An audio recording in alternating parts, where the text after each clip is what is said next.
You've heard the expression, words make a difference. Well, there's another way to also reframe that and look at it. Your words can change your brain. Change your brain in such a way that it'll affect performance, communication, effectiveness, just about all that you do.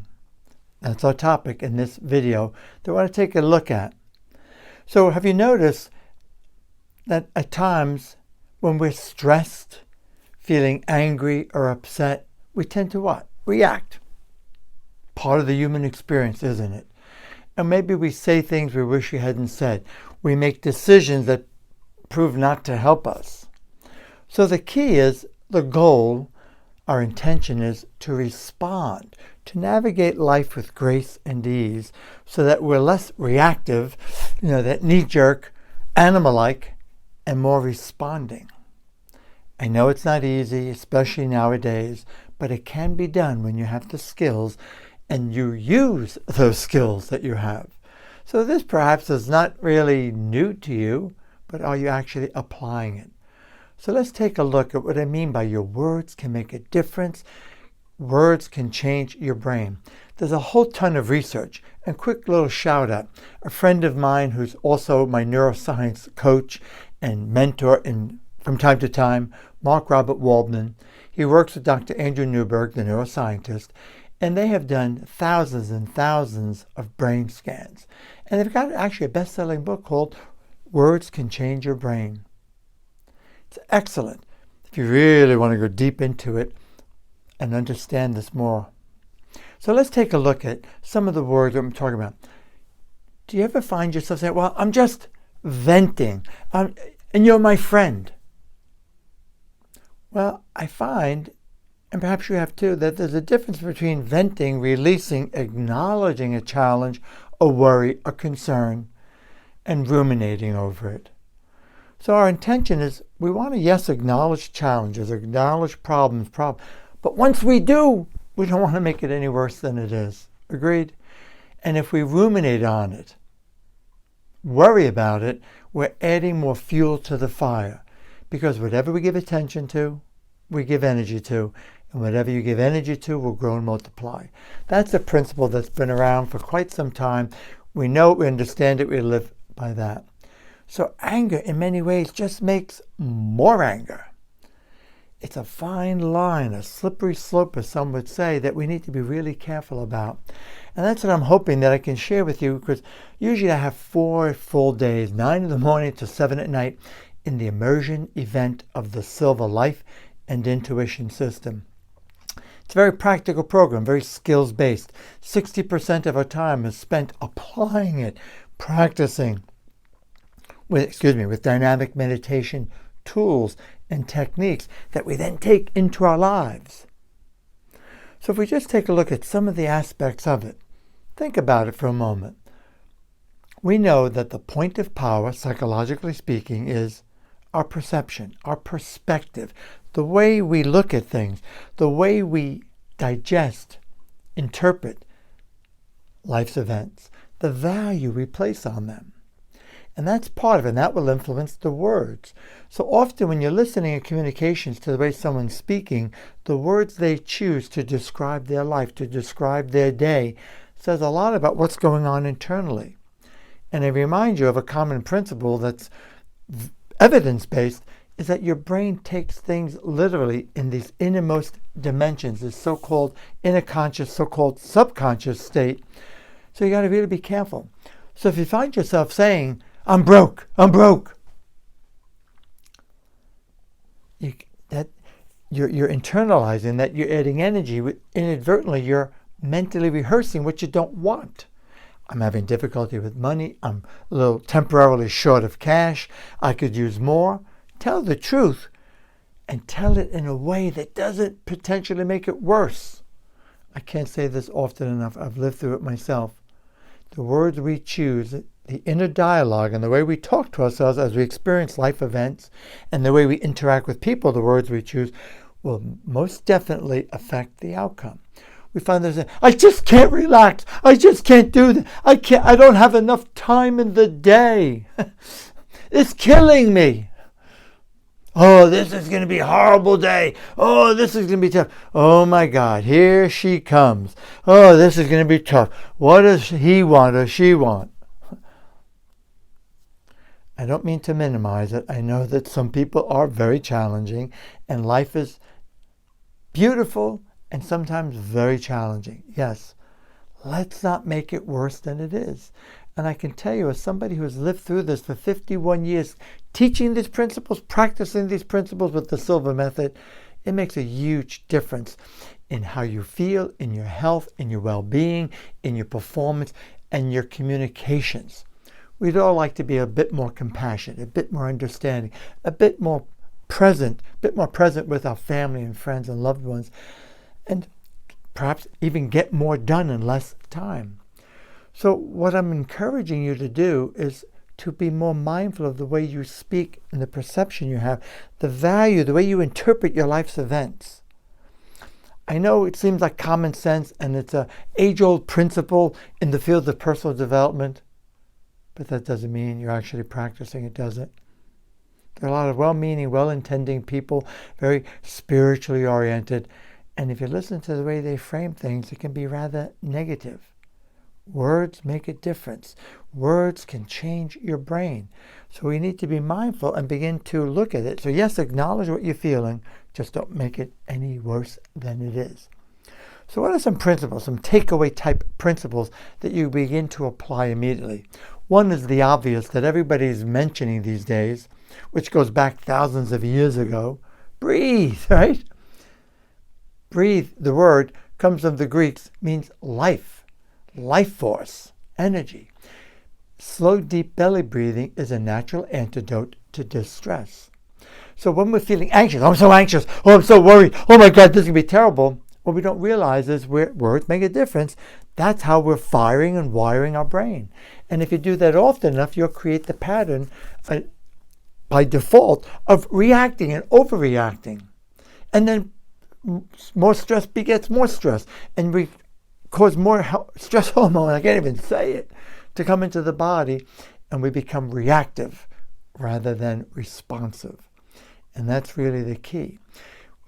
Scientists, talk to psychologists, talk to psychiatrists, or look at the research. When people are in a state of anxiety or a state of depression, their breathing is very shallow in their chest. When people practice, rehearse the presentation, the performance, they've studied for an exam, but then when it comes time to do it, if they're worried about, oh my God, will I pass? What about this? What about that? What is this? And they go through all the what ifs, that level of ruminating causes, those thoughts cause the stress hormones to increase, things like cortisol, things like adrenaline, and that gets us distressed. And when we do, we choke. There's less blood to the brain, less oxygen to the brain, and then what happens? We don't access the higher thinking functions. It's nearly impossible for our best self to emerge. If you've been following my work, you know you hear me bringing this up because it's that important. And if you're still here watching me in the video, I cannot overemphasize, because life can be very challenging at times, and there's much to be concerned about. What's going on the planet today, no question about it. What I'm saying to you, though, is, my friends, is that worrying about it will only make it worse, because if you get stressed out, if you get overly anxious, you're not going to think innovatively. You're not going to think creatively. The surest way to block intuition, the surest way to block insight, the surest way to block and create an obstacle to the higher thinking functions of the brain that allow us to solve problems and innovate is worry about it, get stressed. So breathing is one. Another one is something we teach in the Silva Method. If you don't know me, my work, I started in 1971. At the time, I was the youngest instructor on the planet. I was suffering from headaches. I was flunking out of Boston University's College of Engineering. And by learning these principles, these very practical principles and tools and techniques that Mr. Jose Silva developed after 22 years of research, that frankly he was criticized and labeled woo-woo. Now I wish he were alive. So much of these principles we've been teaching for 50-something years now, 57 years. Me, it's nearly 51 years. It's all science-based. And the brain scans are showing these principles, you can take it to the bank. So again, I only have this short time in the video, but usually I have 4 full days. So let me just give you a little bit of a taste. And here's something simple that you can begin to apply. Because we practice this in the class, but here's something we call mental house cleaning. Another huge takeaway. I'm going to prepare you. It's simple. It's straightforward. It seems so elementary, so basic. And that's why it works. The principle of mental house cleaning, what we call it, is to manage inner dialogue, to manage the way we talk to ourselves and frame things, and also the way we speak to others in our communication.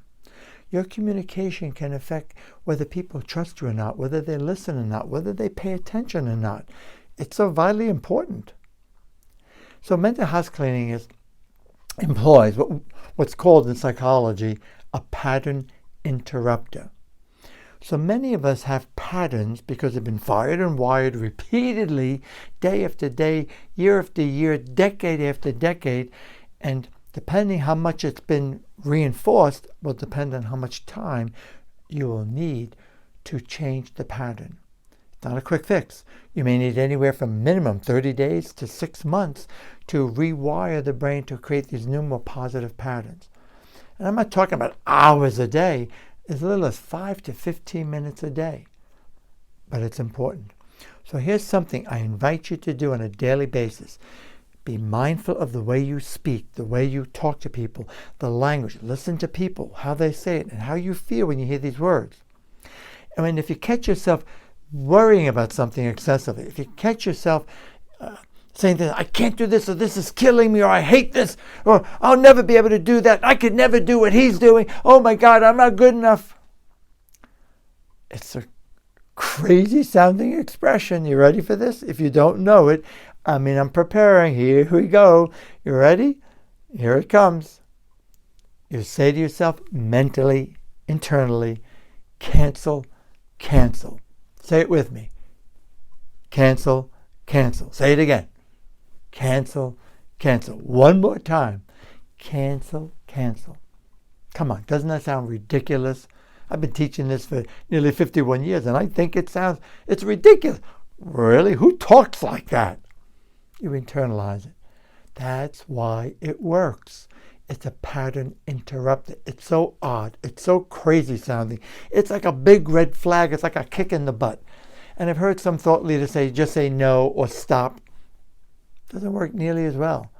Millions and millions of people all across the planet in over 110 nations since 1966 have been through this training, and it's a principle we teach and talk to them, listen to them, and you may be one of them. You know that when you apply it.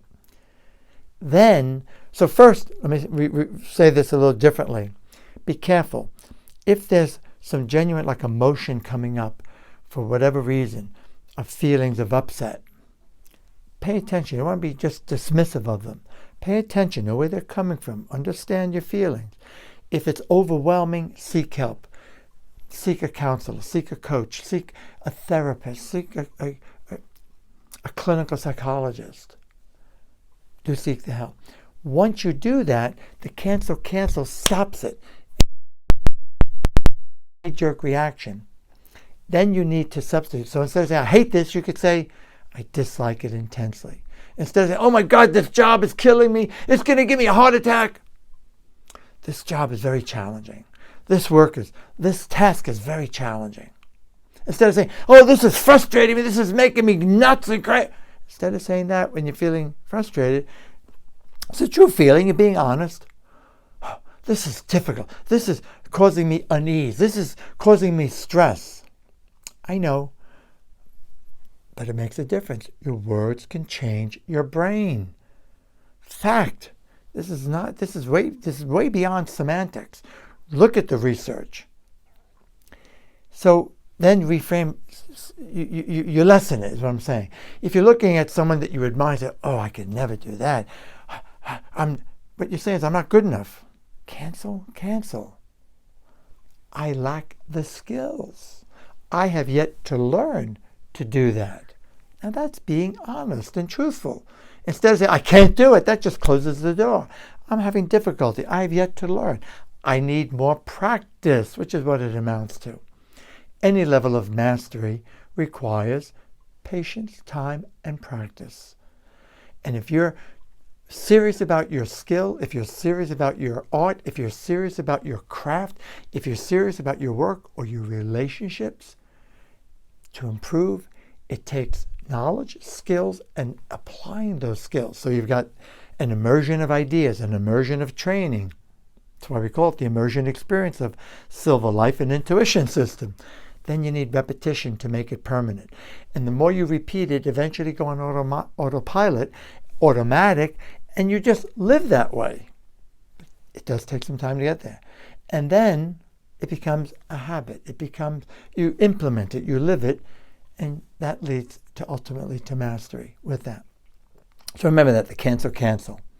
Another thing you can add in that I'm a big believer in now, is your daily meditation, your daily relaxation focusing, especially in the morning or during the day, throughout the day. You may have a really busy schedule moving, but if periodically through the day you just stop and pause, sit back, close your eyes, and allow 3 slow, deep belly breaths. And add this, a way to interrupt the pattern of worry, of feeling bad, of selective memory, of only focusing on the negative, is appreciation. Eyelids closed, slow, deep breathing, and just think of, what do you appreciate or like about your work? What do you appreciate or like about your spouse? What do you like or appreciate about whatever opportunity is presented to you? What do you like or appreciate about the community you live in? You'd be surprised. You'd be surprised. I've mentored so many people and how they've turned things around because they were selectively, in their memory, only focusing on what they didn't like, the challenges. So a daily dose, I did say that, of appreciation, whether you make a list and write it down or think about it. And if you do that through the day for a minute, 2, 3, maybe 5 minutes if you like, you'll notice you'll sleep better at night, you'll have more energy, you'll get more done in less time, you'll be more focused, and you'll be more effective. It works. So congratulations. If you're still here listening to me go on and on, I hope this makes a difference for you. If you would like to go more deeply into this and up your game and get some skills, consider investing in yourself. The Silva Method class, like I said, we've been since 1966. Visit my website, Silva Method, CT, that's C for Charlie, T for Tom, silvamethodct.com or Silva Method of Connecticut. Check it out. I'd love to meet you, guide you. I offer them in person. Nowadays, it's more virtual until we get back to that. And remember, you are far better than what you give yourself credit. And it is my hope that you will do good, that you'll contribute, make a difference in your life, have lots of fun while you're doing it, and of course, thrive while you're at it.